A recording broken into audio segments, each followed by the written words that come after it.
What's going on, everybody? Kenny here, also known as Silent85. Welcome to another vlog that potentially could get some people thinking, and I'd love to hear your opinions on this or your experience. But I wanted to talk about something that's rather personal, something I've been dealing with at the very few last few years at least, and maybe it'll help some folks. That's always my hope with these vlogs and sharing my experiences in life and whatnot. Um, I'm currently on break at work, and this is a video that I've been wanting to do for a while now, but I had to really build up mentally what I was going to say, and I'll only try to take a few minutes. Um, Forgive how I look, it's been a crazy morning, but I want to talk about growing up agnostic um, in a Christian family, 95% Christian family. I always kind of felt as a bit of like the black sheep growing up. Although, with that said, you know, my family has been loving, my family has been caring. Um, I've had a couple of situations with some family members that are no longer around that, um,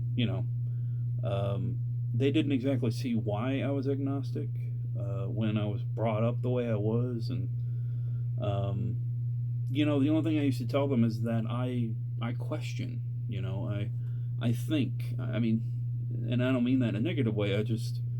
I look at facts. I look at things around me. It's very hard, even though I'm a very imaginative person and can be creative.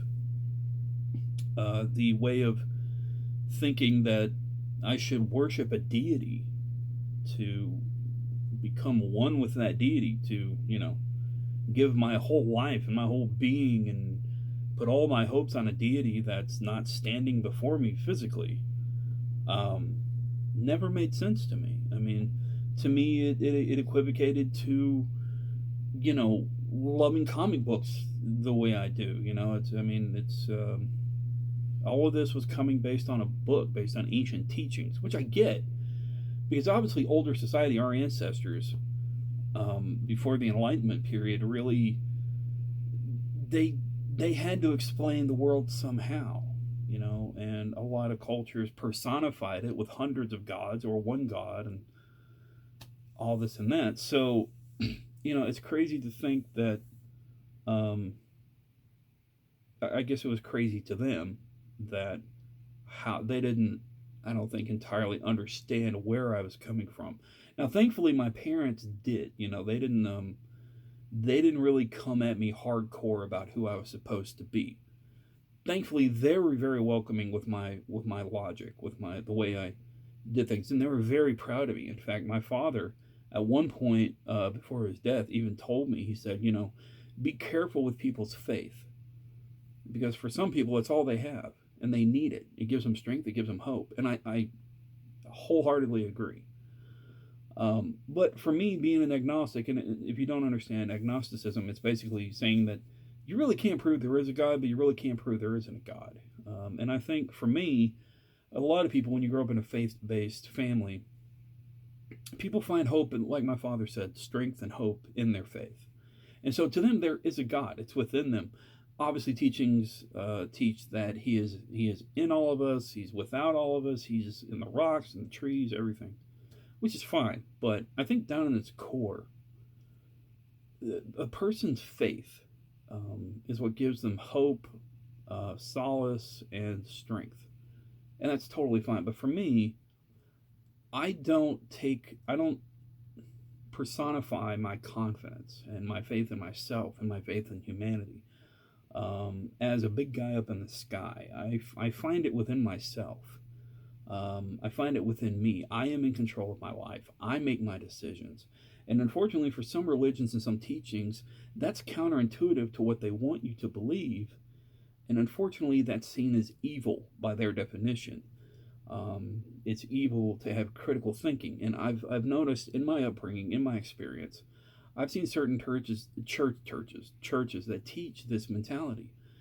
You are not supposed to critical think. You are supposed to believe as you are told, and any kind of critical thinking is either downplayed or untaught. Um, and it's very unfortunate because it negatively impacts the human race, in my opinion, in a lot of ways, and it further halts progress on where we could be as opposed to where we are now. Just a personal opinion. But, with that said, I do my damnedest to love and respect everybody and what they believe personally, individually. When it comes to cult like behavior, religious dogma, I'm not a fan. I believe that you can be a moral person without having to have a religious upbringing. All you got to do is raise your kid right, tell them, look, these are the rules of society. You want to do right by humanity, you want to do right by your family and your friends, and that's all that's needed. Society is in place for a reason so there's not chaos. Laws are in place for a reason so there's not chaos.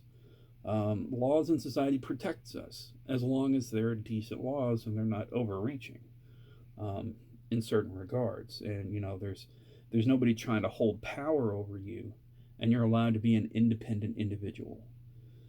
But unfortunately, in a lot of religious sense, you're kept down, you're oppressed, you're taught things that limit you in your thinking, in your potential, in your who you could be and who you are. Um, and it's very unfortunate. It's very saddening to me because I grew up seeing this. And luckily, I have the mind I do, and my parents didn't force things on me. They slowly introduced it to me.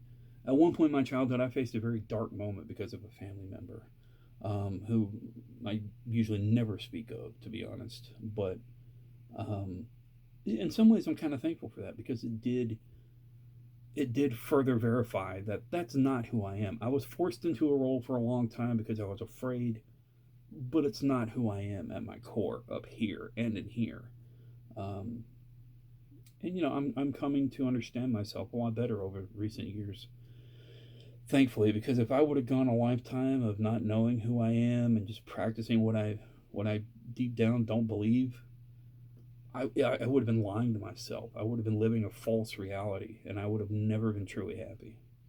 It's a struggle because when a person you know is taught one thing growing up, but they're mentally another way, it's a total struggle. And it's unfortunately a bit of a downside when it comes to finding out who we are. But it does happen. And if you're going through the same thing that I have and that I am from time to time, stay strong, stay awesome. Never let the world tell you otherwise. Be who you are. Practice your reality. Live your reality. Search for your happiness and never give up. Thanks for watching. Stay safe, stay sane. I apologize for the format, but this was on my mind and my heart, and I wanted to share it. I'll see y'all later. Peace.